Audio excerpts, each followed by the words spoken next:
Dumating sa aming parcel galing sa TikTok. Ayan, Yung house. Bagong kalan. Bagong kalan pala to. Bagong kalan. Tingnan niyo po. Trending na ito. Yung trending na Euro house. Euro house. Kalan. Yan daw yung kalan na infrared, no?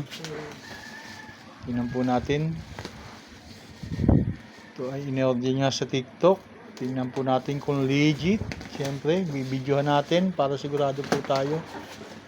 At yan na, binubuksan na ni Mrs. Tingnan po natin. Ito yung sinatawag nilang infrared na gas stove. Yan. Laki. Double burner po ito.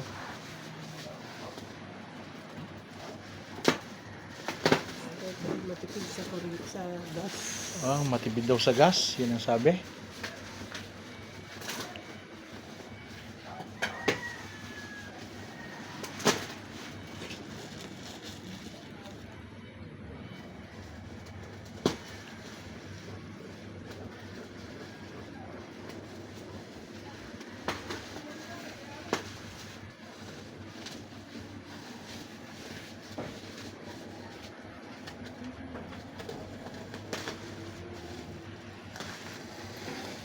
Yun, nakabalot pa pala sa, kala ko pagbukas eto na, pero ano pala siya,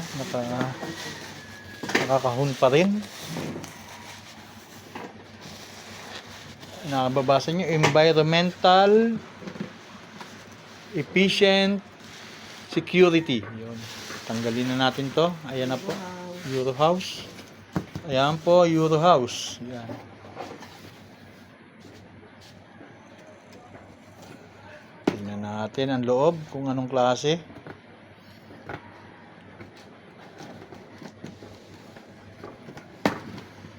Tingnan natin. Wow. Wow, ito pala yung magkano halaga niyan, Mrs. Yun, ito, ang ganda pala. Tatanggalin ba itong plastic? Sige, ito muna, tanggalin mo. Ito, yan, sa ibabaw. May free na dalawang Anong pre? Yan. Ayun. Ayun ang itsura po niya. Ayun pa ang itsura niya. Ito yung freebies. Ayun, may freebies sa ilalim. Ayun. Nice. May freebies siya. Nice. Freebies. Patanggalin natin to. Ayun. Ayan po ang itsura niya, oh. Para po siyang katol. Infrared. Yan pala infrared na. Yan po. Okay. Maraming salamat po. Nalaman natin mamaya kung okay siya.